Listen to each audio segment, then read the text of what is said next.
আমাদের সোনারতরী চ্যানেলে আপনাদের সবাইকে স্বাগত। যুধিষ্ঠির রাজপথে অভিষিক্ত হওয়ার পর তার মনে অনেক প্রশ্নের জন্ম দেয়। তার উত্তর জানার জন্য তিনি সরসজ্জায় শায়িত পিতামহ ভীষ্মের কাছে উপস্থিত হন। কি সেই প্রশ্ন? চলুন সেই সব কথাই আজ আমরা জানার চেষ্টা করি। যুধিষ্ঠির সরসজ্জায় শায়িত ভীষ্মকে প্রশ্ন করলেন যে রাজা অলস ও দুর্বল, যার ধনাগার শূন্য, মন্ত্রণা প্রকাশ পেয়েছে এবং আমর্ত্যরা বিপক্ষের বশীভূত হয়েছে, তিনি অন্য রাজ্য কর্তৃক আক্রান্ত হলে কি করবেন? ভীষ্ম বললেন, বিপক্ষ রাজা যদি ধার্মিক ও শুদ্ধ স্বভাব হন তবে শীঘ্রই সন্ধি করা উচিত। সন্ধি অসম্ভব হলে যুদ্ধই কর্তব্য। সৈন্য যদি অনুরক্ত ও সন্তুষ্ট থাকে তবে অল্প সৈন্যও পৃথিবী জয় করা যায়। যদি যুদ্ধ করা নিতান্তই অসম্ভব হয় তবে রাজা দুর্গ ত্যাগ করে কিছুকাল অন্য দেশে থাকবেন এবং পরে উপযুক্ত মন্ত্রণা করে পুনর্বার নিজ রাজ্যে অধিকার করবেন।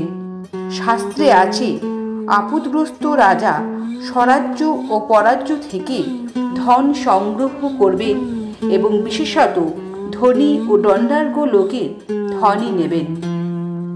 গ্রামবাসীরা যদি পরস্পরের নামে অভিযোগ করে তবে রাজা কাউকেও পুরস্কার করবেন না, আবার তিরস্কারও করবেন না। কেবল সদুপায়ে বা কেবল নিষ্ঠুর উপায়ে ধন সংগ্রহ হয় না, মধ্যবর্তী উপায়ই প্রশস্ত। লোকে ধনহীন রাজাকে অবজ্ঞা করে। বস্ত্র যেমন নারীর লজ্জা আবরণ করে, ধনও সেইরূপ রাজার সকল দোষ আবরণ করে। রাজা সর্বত্রভাবে নিজের উন্নতির চেষ্টা করবেন, বরং ভগ্ন হবেন কিন্তু কখনো নত হবেন না।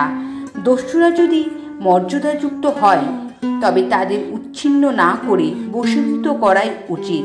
ক্ষত্রিয় রাজা দস্যু ও নিষ্ক্রিয় লোকের ধন হরণ করতে পারেন। যিনি অসাধু লোকের অর্থ দিয়ে সাধুদের পালন করেন তিনিই পূর্ণ ধর্মজ্ঞ। যুধিষ্ঠির, কার্য নির্ধারণ সম্বন্ধে আমি একটি উত্তম উপাখ্যান বলছি, শোনো। কোনো জলাশয়ে 3টি শোল মৎস্য বাস করত। তাদের নাম অনাগত বিধাতা, প্রত্যুৎ পণ্যমতি ও দীর্ঘসূত্র। একদিন জেলেরা মাছ ধরবার জন্য সেই জলাশয় থেকে জল বার করে ফেলতে লাগলো। ক্রমশ জল কমছে দেখে দীর্ঘদর্শী অনাগত বিধাতা তার 2 বন্ধুকে বললে, জলচরদের বিপদ উপস্থিত হয়েছে, পালাবার পথ বন্ধ হবার আগেই অন্য জলাশয়ে চলো। যে উপযুক্ত উপায়ে অনাগত অনিষ্টের প্রতিবিধান করে সে বিপন্ন হয় না। দীর্ঘসূত্র বললে, তোমার কথা যথার্থ, কিন্তু কোনো বিষয়ে ত্বরান্বিত হওয়া উচিত নয়। প্রত্যুৎ পণ্যমতি বললে, কার্যকাল উপস্থিত হলে আমি কর্তব্যে অবহেলা করি না। তখন অনাগত বিধাতা জলস্রোতে নির্গত হয়ে অন্য এক জলাশয়ে চলে গেল। জল বেরিয়ে গেলে জেলেরা নানা উপায়ে সমস্ত মাছ ধরতে লাগলো। অন্য মাছের সঙ্গে দীর্ঘসূত্র এবং প্রত্যুৎ পণ্যমতিও ধরা পড়ল। জেলেরা তখন সমস্ত মাছ দড়ি দিয়ে গাঁথছিল।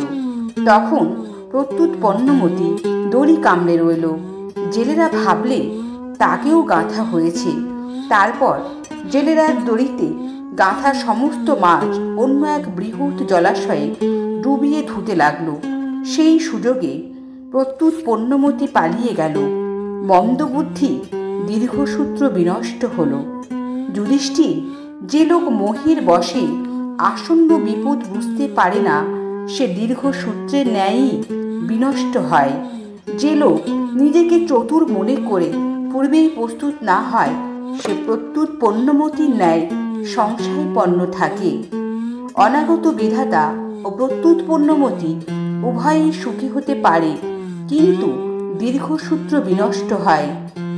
যারা বিচার করে যুক্তি অনুসারে কার্য সম্পাদন করে তারাই সম্যক ফল লাভ করেন। নমস্কার।